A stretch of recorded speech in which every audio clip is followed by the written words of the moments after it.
રાષ્ટ્રપતિએ મુલાકાત આપી. રાષ્ટ્રપતિ બધાને ફરતા ફરતા જોવે છે, બધાના દંડ જોવે, બધાના અપરાધ જોવે. નિયમ એવો છે કે રાષ્ટ્રપતિ જો કે છૂટી જાય. અમારે ડુંગરમાં કલ્યાણજી નરોત્તમ એ દિવસો પણ ચાલ્યા જ છે. કલ્યાણજી દાદા એમ કહેતા રાજુલાની કે અમરેલીને પોલીસને કે આ ખેડૂને છોડી દો, તો ભાઈ કહેવાના અમારે એવો વાણીઓ ન થાય દુનિયામાં. એ દિવસો પણ ચાલ્યા. કલ્યાણજી નરોત્તમ ડુંગર ગામ આપણા મોરીના ઘણા ઘરને, અને એ જ્યાં કે તો છોડી દેતા ગમે એવાને. ઇલકાબ હતો અને મોરંગીના ખરક અને મોરંગીના આખા ગામે એને રજત તુલા કરી અને હોનાથી તો નહીં, રજત મતલબ ચાંદીથી તોળ્યા હતા. અમારી બાજુનું ડુંગર ગામ.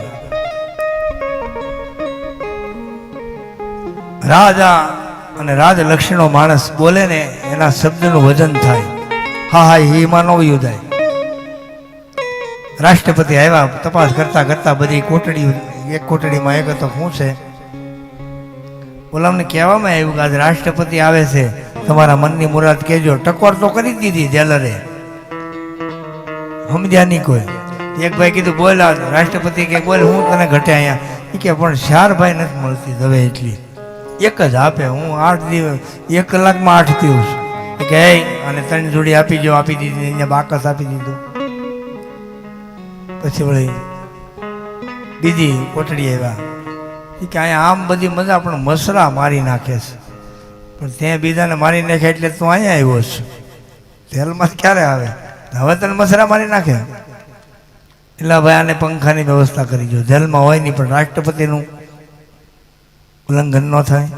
ત્રીજી કોટડી, ભાઈ તારે શું જોઈ કે આમ મજા છે પણ ખાવામાં જરાક ખીચડી હાવ કાચી આવે અને ઠરી ઠીકરું થઈ ગયેલી કઢી આવે, થોડી ગરમ ખીચડી આવે એવું કરતા જાઓ મહારાજ. કે ભાઈ આને ગરમ આપજો.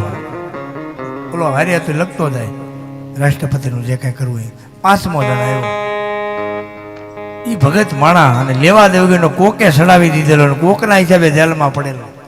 ખરેખરી અપરાધીની આ જગતમાં ઘણું એવું બને છે. ભગત મને આ ઉતારાવી વાતો કરે. અપરાધી છે છૂટી જાય ને, છૂટેલા જે ખરેખર અપરાધી હોય એ મોજ કરતા હોય અને ભક્તો હોય કેદખાનામાં હડતા હોય. આવી શાસન વ્યવસ્થા ક્યારેક થઈ પણ જાય.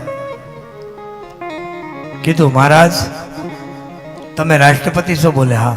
તમારા દરજ્જામાં શું આવે? એ કે હું જે બોલું એ થાય. 4 જણા આગળ જેમ આવી ગયું, હું ભક્ત કોટીનો માણસ છું, મેં અપરાધ કર્યો નથી, પણ પૂર્વ ઓલા અવતારમાં કર્યો હશે એટલે ભોગવવા હું જેલમાં આવ્યો, એમાં ના નહીં. પણ હું નિર્દોષ છું, સત્ય છું. મારા ખાનદાનમાં કે મારા જીવનમાં આવી વૃત્તિનો માણસ હું નથી.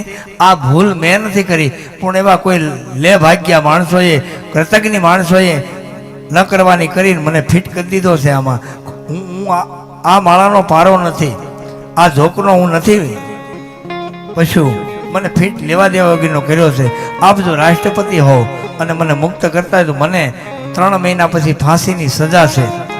જો તમે રાષ્ટ્રપતિ હો અને હું તમને કરાર આપીને સામે લેખિત આપું છું કે જિંદગીની એક ક્ષણ, એક પળ, 1 કલાક, એક જિંદગીનો દિવસ હું ક્યારે ભૂલ નહીં કરું અને કોઈને કરવા પણ નહીં દઉં. આ મારું વસન રાષ્ટ્રપતિને. પણ તમારામાં જો દરજ્જો ફાંસીની મુક્તિનો મળતો હોય તમને અધિકાર, તો મને આમાંથી મુક્ત કરી થોડીક જિંદગી બસી એ જીવવાનો મોકો આપો. રાષ્ટ્રપતિએ સહી કરી દીધી. જા અને આજીવન કેદ મુક્ત. આણે માગ્યું કહેવાય. આપણે ભગવાન પણ રાષ્ટ્રપતિ એટલે ભગવાન અને કેદખાનું એટલે આ સંસાર. આમાં ભગવાન આવે બોલ હું દવે તો છોકરા આપી દીધા.